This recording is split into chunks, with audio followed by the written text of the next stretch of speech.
Ladies and gentlemen, thank you for coming into another episode of the 757 Renaissance Man podcast. And this week, I am sitting with a fellow 757 Renaissance Man, Mr. Franklin Fitzgerald. How are you doing today, sir? I'm doing pretty good. And yourself? I am awesome. I am blessed and I'm not stressed. Yeah, hey, that's a good place to be, man. I'm trying to be where you are. But you got two twins, though. Woo! Well, you know, they keep me busy, but they're a blessing, and hopefully I can get through this interview without them knocking on my door and interrupting me this evening. Yeah, same with mine. Everybody, our kids go to school together, and that's actually how we met. Yes. PTA parents. yes.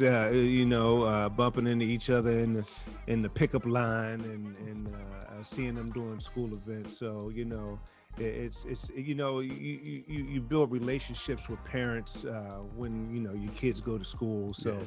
I have a couple decent relationships out of our children going to school.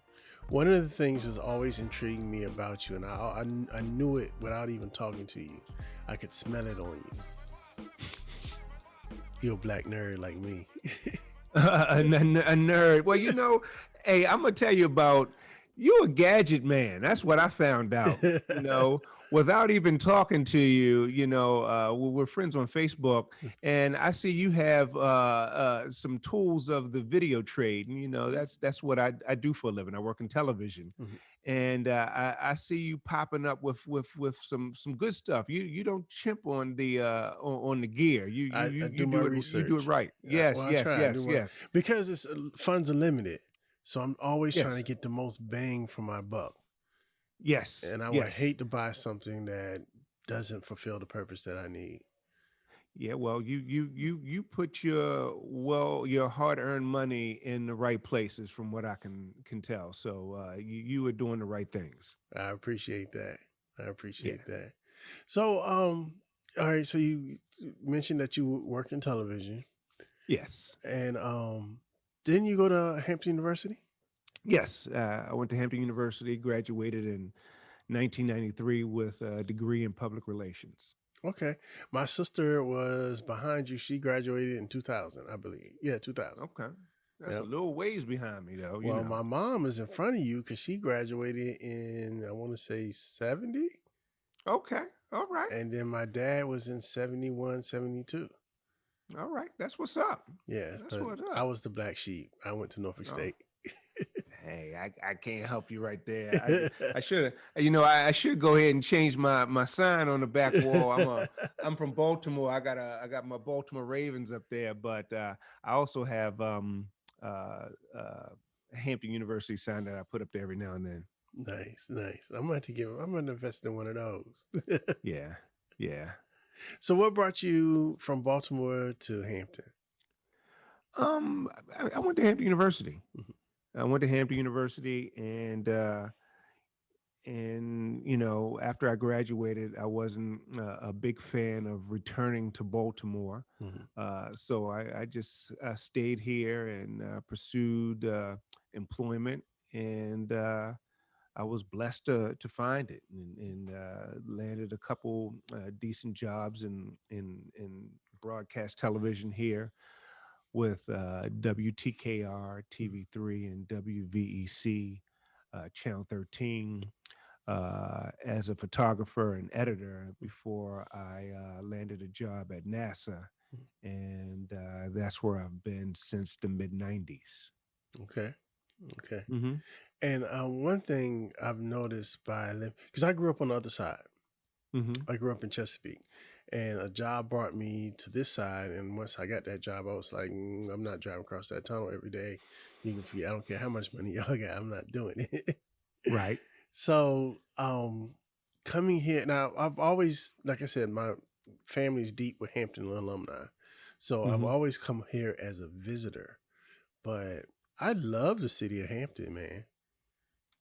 Yeah, Hampton. Hampton has been good to me. I've, um, you know, when I was in school, I stayed across the street in these apartments called Hampton Harbors across Mm-hmm. from Hampton University. And then after that, I moved out to this apartment complex called the Township. It's up near the Coliseum area. And I was there in the Township before I bought my first home in Newport News. Mm-hmm. And then I moved to Newport News for 10 years, So,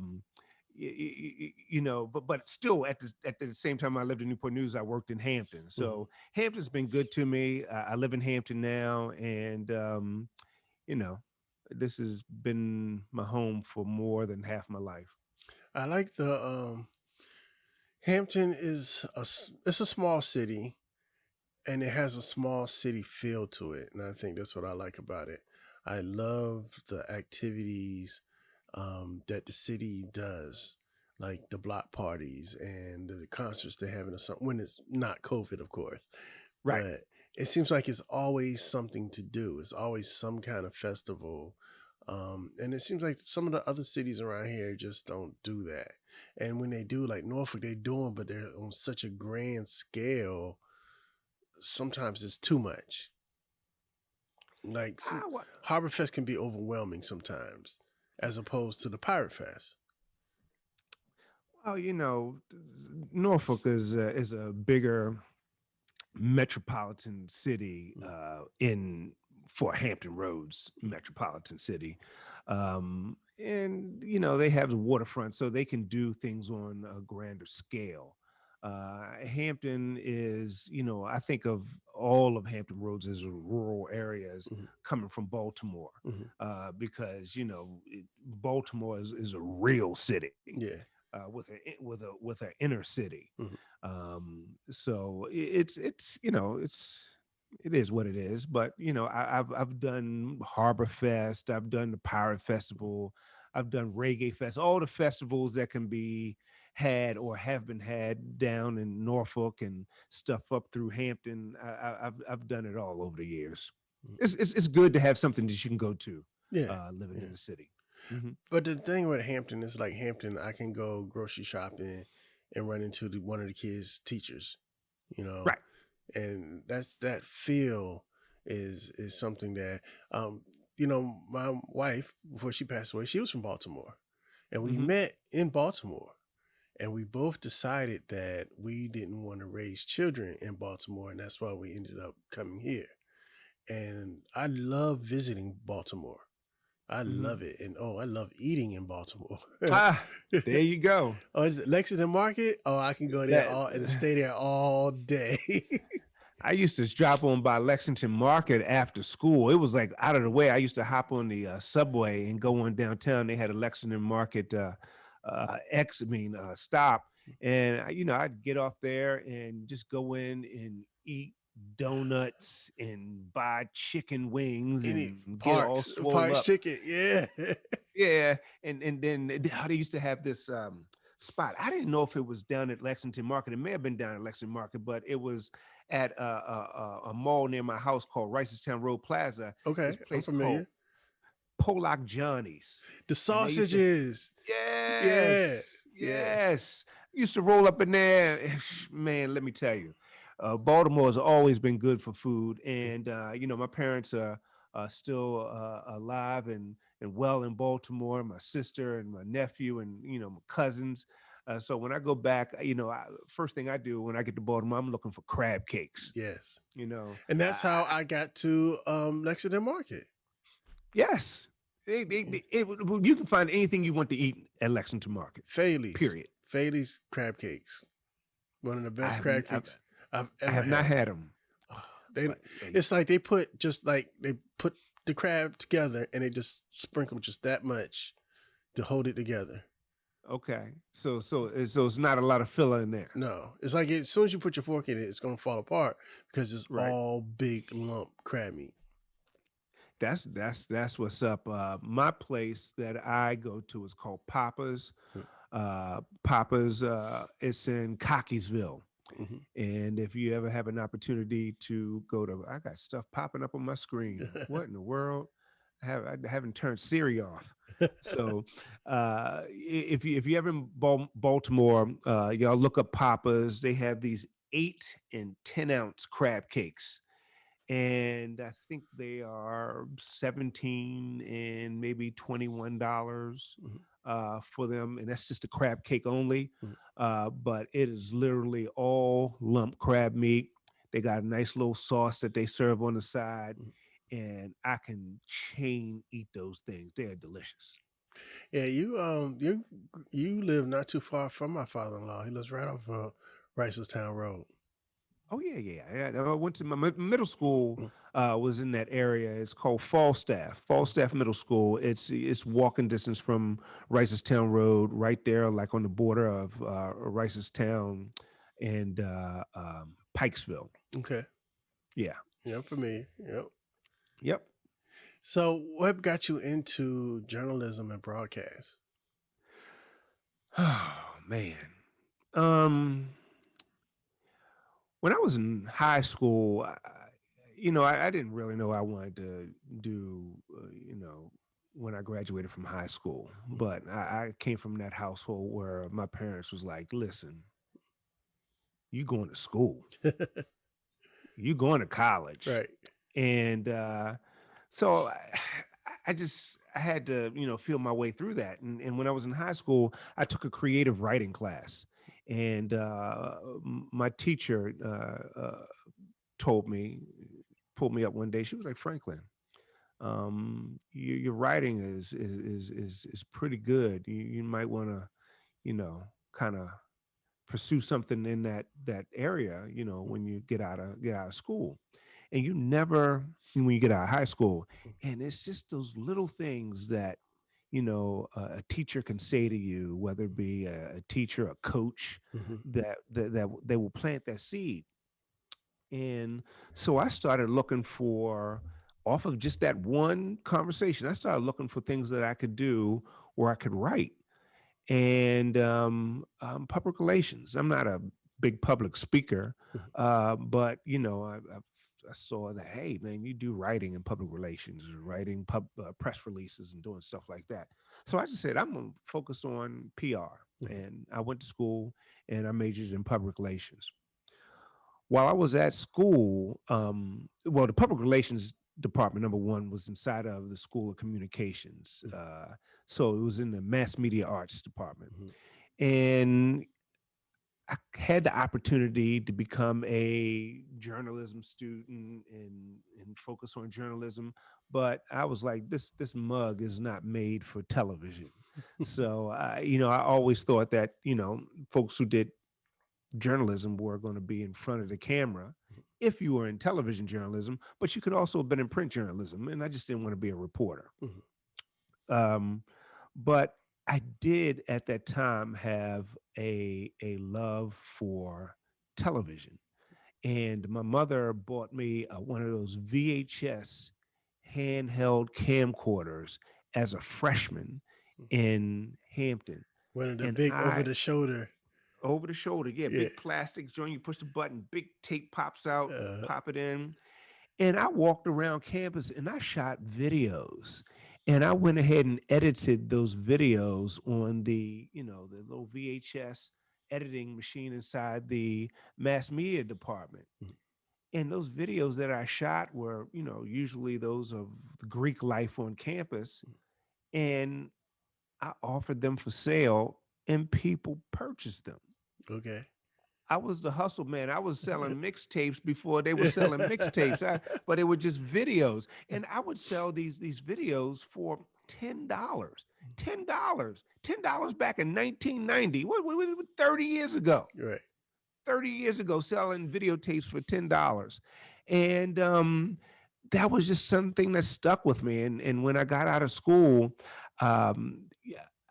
I really didn't want to get into PR because I just thought it would be a drag going into an office and doing those types of things. So I kind of fell back on my hobby at that time, which was like television, and I just pursued jobs in TV, and I got a couple good breaks by networking with Hampton graduates who lived in the area, and working through the local chapter of the National Association of Black Journalists, NABJ. The local chapter was called Hampton Roads Black Media Professionals. Mhm. And when I got into that organization as a recent graduate, I just networked my way into a job at Channel 3. At the time, the news director there, her name was Barbara Ham. And Barbara gave me like my straight up first job in broadcast television. It was as a production assistant. Mhm. I worked overnight. I only made, I think my salary was uh, 18, it may have been, I think it's $18,000 a year. But I got my foot in the door. And once I got my foot in the door, I learned how to not only do all the jobs of the production assistants. At that time, we were ripping scripts, sitting, working the assignment desk, calling in on fires and stuff, all kinds of stuff that is Okay. newsroom related. Mhm. I did that. And then something happened to one of the editors there, and the news director came to me, Barbara. I said, "Hey, Franklin, do you know how to edit?" I was like, "I'm messing around for a little bit." Well, you're gonna sit in with one of our editors for a couple of days, and they're gonna get you up to speed because we need you to edit the morning and noon news. Oh, So I did wow. that. Okay. Yeah. So I did that. In a couple of days, I learned how to edit, and I was editing a majority of the packages and videos that you see in the morning and noon news on Channel 3. And that kicked off my television career. I stayed there for almost a year before I had an opportunity to go to Channel 13 and work there as a photographer and an editor. I was there for a year and a half and then left there and went to NASA, where I've been working in production ever since. So, what do you like better? Do you like the editing or do you like the being behind the camera, the shooting? You broke up there. Can you ask again? Yeah, what do you like better? Do you like the editing better or being behind the camera? Being behind the camera, I took pride in shooting and editing when I was in news because it was always a speed thing. You were up against a deadline, so you would get your tapes, you get into your live trucks or a satellite truck or an editing bay in the back of the station, and you pop your tapes in there, and it was just machine to machine editing, Mhm. A/B editing. And it's nothing like we have right now. I have two editing systems right in front of me right now. One's a laptop, the other one's a desktop. It wasn't any of that nonlinear stuff. Mhm. It was big, giant, clunky machines that made noise. And I was good at it then. But now I do a little bit of editing, but for the most part, through my small business that I have, I will go ahead and I have an editor that I work with, a couple of them, and I will send probably 80% of my work to the editor Mhm. because when you have kids and you have a full-time job and you got all Telling this me. stuff going on, Mhm. And two you can't do it podcasts all. and Yeah, you can't, yeah, yeah. you can't do it all. So I would have more money in my pocket if I edited, but I'm looking for quality of life, Yeah. so I just outsource it. Nice, nice. So, how did you get involved with Langley? When I was in college, I had one television class. Mhm. It was television studio production, and my professor at that time, her name was Miss Beam. She left Hampton and went to work over at NASA as a producer. So one day I came across her while I was working at Channel 13.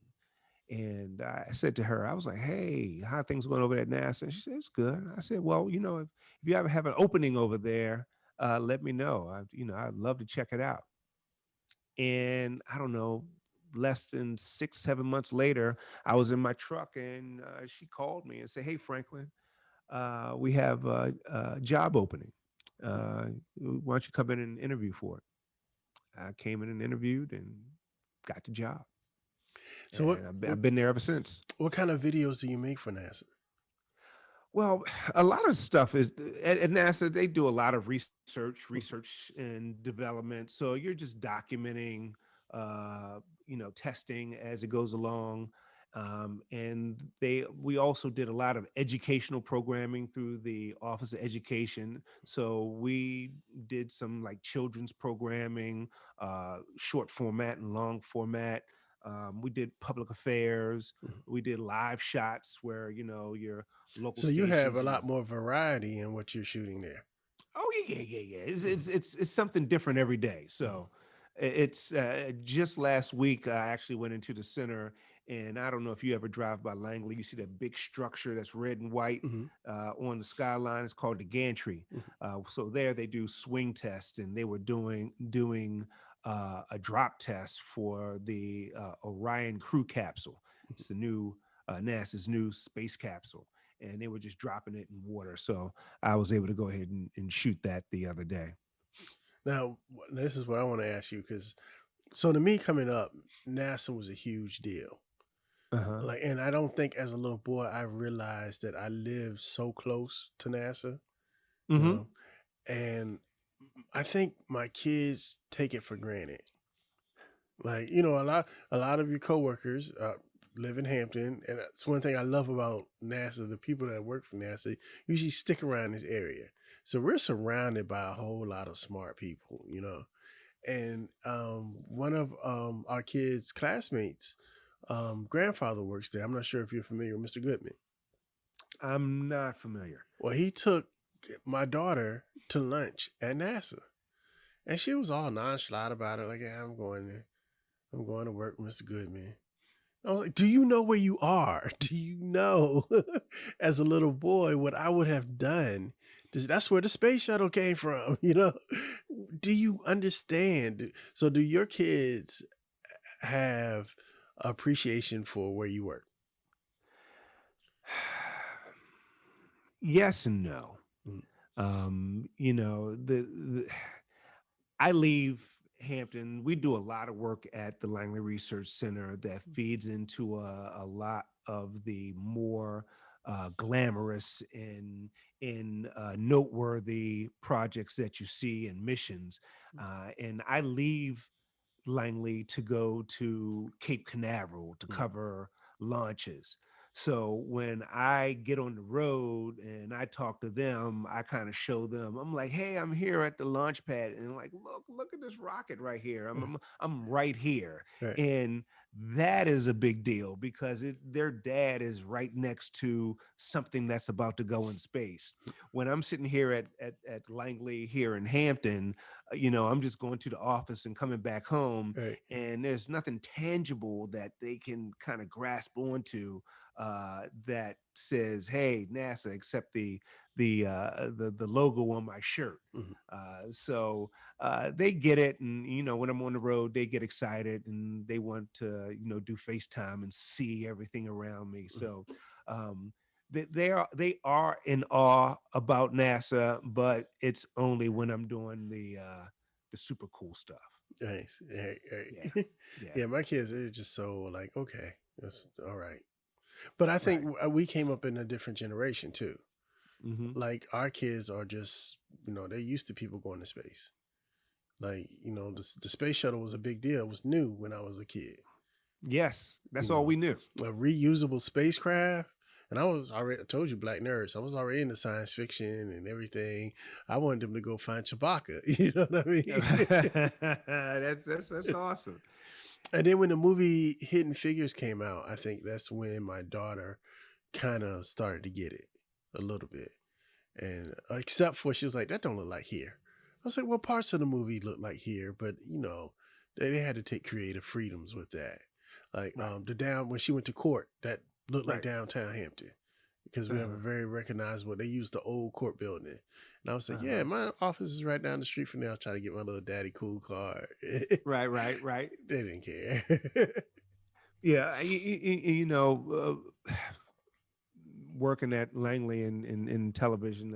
I wish I'd known we were going to talk about this. I actually did some work with Katherine Johnson. I met her Mhm. several times and did shot an interview for her that I can't remember what it was used for, but we went to the nursing home where she lived in Newport News Mhm.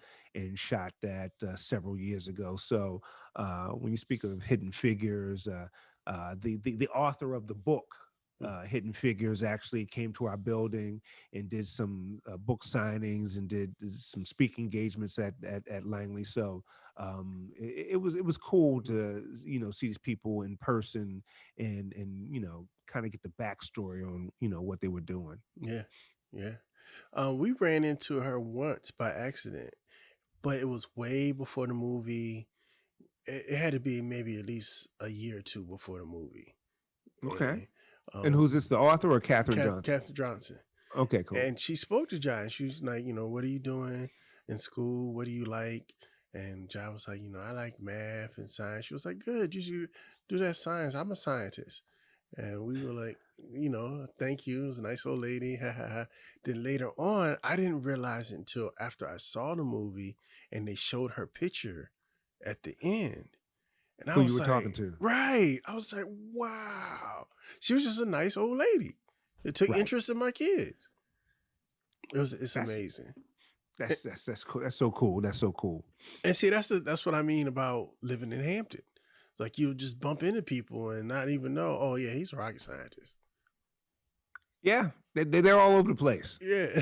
I mean, it's just cool people. The thing about working in television, um, working in television, local television as I did, I also work as a freelancer. So every blue moon now, I'll go out and do some stuff for the Weather Channel, Mhm. or I'll be picked up as a sound man or a photographer and work for NBC or MSNBC or CNN or somebody like that.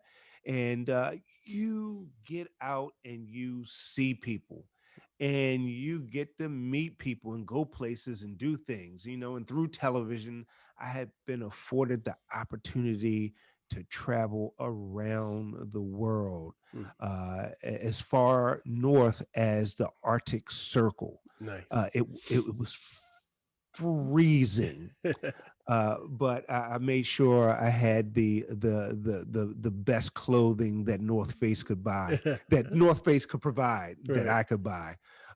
But it's, man, television is I believe is awesome, and I always tell people it isn't work if you love doing it. Hmm. So I love what I do. So at the end of the day, I don't think of it too much as work, but it can beat you down. There are some long hours involved. All right. So tell us about your company.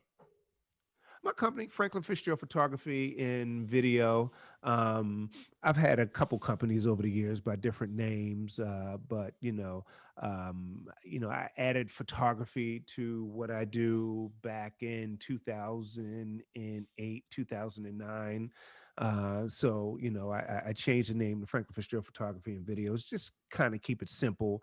And my website is my name, franklinfitzgerald.com. So when you go there, you're able to see some photography. You're supposed to see some video. I need to do a lot more work on there and updating it and getting some current stuff out there. But uh, that's basically it. I do everything from government video, state and local projects, down to weddings and music videos. I just do a little bit of everything. All right. So we was having a brief conversation before we started rolling. And so we're going to get into a little bit of nerd out equipment talk. Okay. I take it that you're a Sony man. Well, I do have Sony. I have Sony. I got Sony right here. I actually have stuff in arm's reach right here. This is my newest toy right here. This is the Sony A7 III. My automatic focus is not as good right here. I Okay. don't know where the setting is, but this is the Sony A7S III, and this is one of Sony's newest, not new now, but it came out last summer. their mirrorless cameras. I have that, and I have the Sony A7 III that I use as well, and I have a Canon 5D Mark III. Okay. So, and I actually have a broadcast camera that I use as a Panasonic Vericam. So I have several cameras. I'm a Canon man myself. Ah, Canon. My first camera was Nikon. Mhm.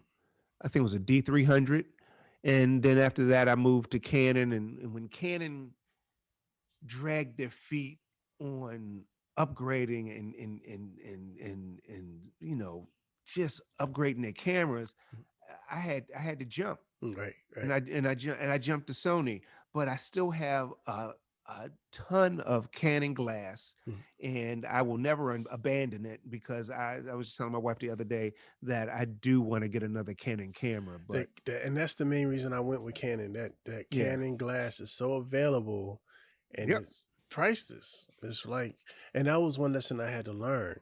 Your hmm, body is nice and all, but when you buy that glass and that real good, expensive, with the red ring around the glass, you make an investment in that glass. That L glass, series. yes, that L series glass will stay with you forever. What was that? My mic arm. That's the next thing to get upgraded. Yeah, yeah.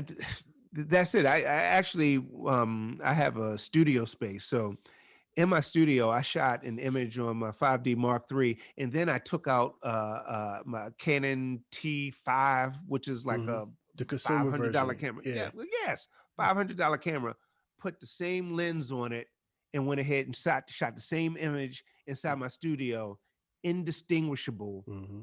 Looking at the cameras, I mean, looking at the images on the back of the camera, and even when you throw it up on the screen, you're only going to tell the difference is when you kind of zoom in, and the megapixels and the resolution will take Hmm. over. But if you were to just go ahead and do a basic 5x7 print, you wouldn't be able to tell the difference from shooting from those two cameras. Yeah, yeah. Yeah. Right now I am shooting with a Canon M50, Okay. and it was a great. So I did multimedia work earlier on in my career, Uh huh. and I kind of got out of it. Now, my last major career, I was into corporate video conferencing. So I Okay. wasn't really, putting together. Before then, I used to work for Jackson Hewitt Corporate. And we would Okay. do like the training CDs for the franchises. And so in that CD, I had to know how to do music. I had to learn how to do a little video, a little editing. And then I had to learn how to compile it all and make it all work. So I kind of got out of that. And when my son had an interest in YouTube, that's all it took for the bug to take back over. I could use him Right. for an excuse. I'm buying it for the kid. Right. Right. Right. Right. Right. So I did my research, and I picked the Canon M50. Uh huh. Good all around camera, because my priority at first was to do just video. But then I got it, and I got a decent lens, and I started taking pictures. And then somebody was like, "Hey, can you shoot my wedding?" And I was like, "Sure, I can shoot your wedding." And it kind of took a life of its own. So now I think now I have two M50s, so I can have separate shots and stuff. But Right. I'm trying to save and upgrade to a full frame mirrorless. Okay. The R5, R6, R6. the R6. Yeah. Yep. I want That the is. R6. What? I don't think the R5 is worth the extra $1,500 for what I'm going to use it for. Right. The R6 is plenty. And I actually, if I can catch a RP cheap, I would start with that. Okay. Use it, sell it, and then upgrade to the R6. But right now, yeah, the R6 is my goal. I like the R6 because for me now, it has two dual SD cards. Mm-hmm. Instead, I don't want to deal with the CF card. The Right. SD card is just it's easy. Everything takes it. I don't need any extra adapters, anything. I'm not going to be shooting 8K video anyway, so that doesn't really matter. Mm-hmm. And so yeah, that's my next goal, is a full frame mirrorless camera. I think I'm stuck with mirrorless now, since that's what I jumped in with. I used to have the T5i. Yep. Yeah. So I Yep. think once you go mirrorless, I'm like, I don't want to go backwards. And well, I think everything, even Canon, the DSLRs. I think the 5D Mark IV was, and what is it? The 1DX and 1DX. the big body professional bodies. Those are still the DSLR cameras that they have, but they're pushing this mirrorless, and they're giving the mirrorless cameras the resolution. Mm-hmm. They're giving them the lenses, the new RF lenses, and the guys that I know that shoot with them, man, they love it. They love the Canon mirrorless. It's killing me though, because the price to get in is incredible. Like if you want a camera and a camera and a lens, you might have to get rid of one of your kidneys. Well, this and you know what? I can't think that everybody, because I always have this conversation, especially with young photographers and videographers getting in the game. I'm almost 50 years old, and I've been out here working for a while. So I've made a couple dollars in my day. But I would always tell the guys, I was like, look, get the best equipment that you can from the jump. Mm-hmm. And if you cannot buy the best equipment, like for instance, like you have that T5, take that money, make that money, and put it aside. So if you do a shoot, make $300-400, put it aside. You make another shoot, put it. I used to do that back in the day, to the point where I would amass a cash stash of $1,500 to like $2,000, and then I would go ahead and buy something that I wanted, and that is how I started to kind of add to my photography equipment, because my investment was in video, but photography had to come along in its own time. So a little bit here, a little bit there, until I got to a point where I rolled it into my business, and then I just bought the stuff as I needed it. And I know eventually, if I go ahead and take the plunge, it will pay for itself. Absolutely. It's just getting over that initial sticker price. Man, listen, if you are out here doing work, I just got a call for a wedding this afternoon. The wedding would pay for the R6. Period. That it's that type of thing right there. Oh, it would cover a new L series 270 to 200 image stabilization lens. But then again, I know that everybody isn't in the same, doesn't have the same opportunity as I have to go out here and make money. But whatever you can do, just save up and just get some new stuff. And get the best stuff, the best as best you can, because that stuff will take care of you. Yeah, I got I only have one L series lens right now. Because I have the crop sensor camera, I can cheat with certain things. So I have I decided, it took me a while to decide which one I wanted to buy. I knew I was going to buy one. If you only can have one, what you want. I decided for the 24 to 105. Yep. F4. That's a good general all around. That was my first lens. Yeah. That was my first Canon lens. So with the M50, I could put a speed booster on it. And for one, it gets rid of the crop, so it's almost full frame. And two, it gives me an extra stop. So instead of shooting at F4, I can shoot at 2.8. Okay. Well, listen, any way you can get there, because the fast glass, I'm sure you heard of that that terminology. The 24 to 105 at F4 456. I think that is my only lens that isn't 2.8. And then the rest I have 1.8s and 1.2s. They go down. So I have some 50s, the 85s, and the 70 to 200s that are at 2.8. And you want that fast glass to help you in low light conditions.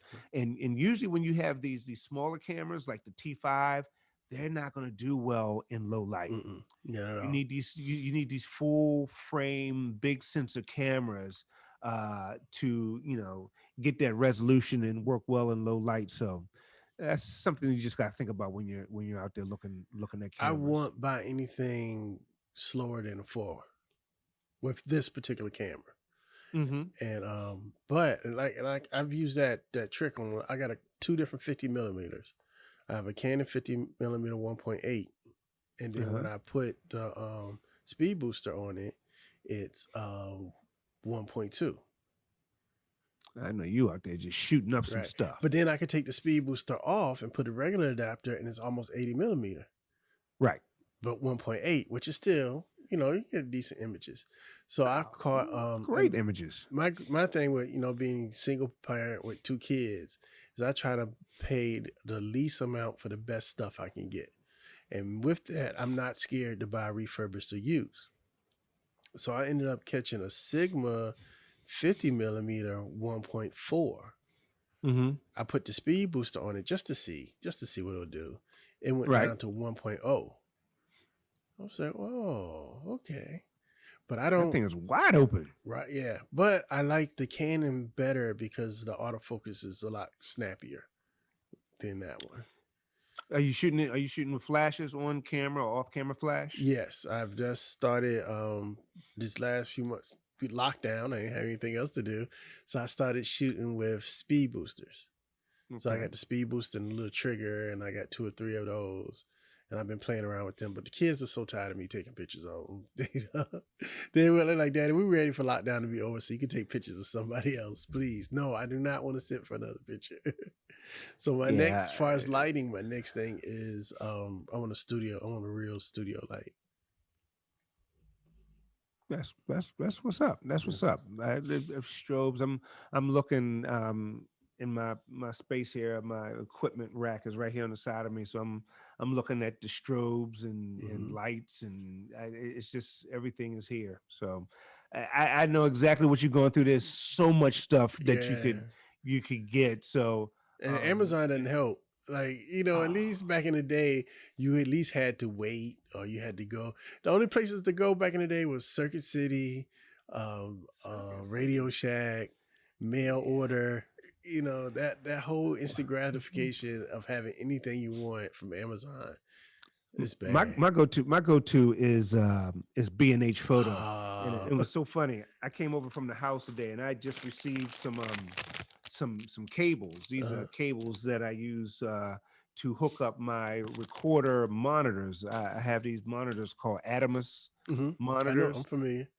Yeah, and for my A7 uh, S3, it takes full frame to full frame HDMI. Okay. And for the A7 III, the camera that I'm using right now, it takes micro HD to full HDMI. size. Uh, So HDMI. So I just needed some extra cables to go with my monitors, and they just came in. But I got them from B&H, uh. and I've been purchasing from B&H for like 15 I was gonna say years. BMH was in the game way before Amazon. Oh man, the B&H is my go-to. Mm-hmm. Is my absolute go-to. If they don't have it there, then I start trickling down and going to places like Adorama, Mm-hmm. and I've purchased a couple things off of Amazon, but B&H is my first stop. Yeah. I think the other thing I had to learn, like, okay, so your body is cool, your lenses is what make the game, but what makes your lenses is the lighting. Yeah, if you're outdoors, if you have the right glass, like the fast glass with the 1/8s and the 1/2s, when you're taking photography, having those apertures that are wide open, you can shoot without flash. Mm-hmm. If you have a decent amount of light, or even if it's sunny outside, or if it's like dimly lit, you have the right sensor, full frame, and you have the right glass, you can get a good image without flash. But if you are in just dark conditions, you're going to need some flash. You're going to need to put some light on something, and that goes for still photography and definitely for video. Mm-hmm. So lighting is one of the things that I took pride in early on in my career, and today I still do my best when it comes to lighting sets, setting up for interviews, just lighting subjects in the street, Mm-hmm. anything. I just it's lighting is important, very important. That's the magic sauce right there. It absolutely is. Uh-huh. Without it, stuff is going to look like trash. And you can affect your image so much by lighting or the lack of lighting that can make an image dramatic versus it can give it a whole different feel. Same shot, same angle, same pose, but that lighting is everything. Yeah, and it adds drama. You can, and lighting modifiers, light modifiers. Like right now, I'm looking here. I have two LED lights that are bouncing into two Westcott shoot-through umbrellas, but there's a silk lining on them, so the light's coming back to me, and it's kind of like lighting up the room because I have white ceilings here. But you can use light modifiers in all kinds of ways to give you just a plethora of different looks. I got the first thing I did when I got my speed lights is I ordered the umbrella kit. Yep. Oh, and I got the 3 different kind of. I got the shoot through, I got the reflective, and then I got the tannish reflective one. It changes everything. It does. It does, and that's the first time I took a picture, and I was like, "Ooh, I could be a photographer." Hey, it gives you confidence, and the funny thing is you take these pictures and then people go out to say, I'm gonna actually pay you for doing this. And you're like, whoa. Yeah. And the umbrella kit isn't that much to add to your arsenal. That's like one of the cheapest things you can do to give you a great benefit. And umbrellas were the first modifiers that I purchased with my speed lights. And then I moved on to soft boxes, and there's a company out here called MagMod. I'm familiar. Yeah. I have a full set of MagMod. I got all the trinkets and gadgets, and I probably need to go. I like them because they got that universal. Well, it's not a universal, but it's the connection that they use. Like you can use all of their stuff that is interchangeable. Yeah. And I was saying I've probably purchased enough of that stuff that I probably need to go ahead and start selling it soon. I think I'll give you a shout. All right. That you get at least get an endorsement, right? Yeah, I'll take it. Anything I can get my hands on at this point, I'll take. Yeah, it's not bad. Not bad equipment. And I think that technology, it's the way it is now. It's so accessible. Like I went from I have a softbox that I shoot videos with, but right now I'm using 2 LED ring lights just because space, and it's quick and easy to put up. But if I'm shooting something like I want to do like a real YouTube video, I'll go ahead and set up the softboxes. But I think because it's so accessible now and it's so compact now and it's easy to get, it totally changed the game. Like anybody, if you have any interest in doing it and don't do it, it's your fault. Are you using the ring light now? Yeah, I'm using 2 of them. Okay. I'm looking. I have a monitor off camera here, so I'm just actually looking at you right now. But I can't tell that you have a ring light. Is that a virtual backdrop or is that a backdrop? That's a backdrop. It's a vinyl backdrop. Okay. Oh, yeah. Okay. That's man. That's a good look. That's solid. Thank you. That's solid, man. I'm working on it. I kind of had to throw my little studio up in my house. So now that I know what I kind of want to do with it, I'm going to be making changes. And yeah, I bought right now I got it sitting up on a little table in my living room. Amazon just dropped off my new desk today, so I got a little portable desk with wheels on it, so I can put it up. And when we have company, I can put it up, put it all against the wall, and people hopefully wouldn't pay it any mind. Right. So, hey, look. I'm waiting for when the kids to get old enough that I can kick them out and take their bedroom over. But man, you can do it. Another thing is or some people do work in their garage. Mhm. I do a lot of my shooting in my garage. Yeah. So I'm actually looking to, hopefully, if everything goes right, I'm looking to maybe build a garage in my backyard. And if I do, I want to include that. I want like a loft space that I can park the cars and I can store the lawnmower, but then I can go upstairs and have that as a studio. That's what I would like to do. Then it's separate from the house. The kids can be as loud as they want to be. Because right now, Daddy got them on. I'm on record mode, so y'all gotta chill out. I'll have you know, the space that you're talking about. That's what I have, and that's what I work in. A detached garage, and it is everything, especially when you can get away from the house and all the noise. The one thing I hear right now is the rain that's falling outside, but other than that, it works out great. Well, one day, sir, I'm gonna have to come over and play with your toys. We're gonna have to have a play date. I got plenty of them. Man. You name it. I can't say you name it. I haven't, but I got a lot. Okay. Ladies and gentlemen, I just had a wonderful conversation with Mr. Franklin Fitzgerald. I want to thank you for coming by and thank you for giving us your time today. Man, I appreciate you having me on, and man, hit me up again. I love to come back on and chop it up about anything else you want to talk about. We gotta get them boys to the roller rink.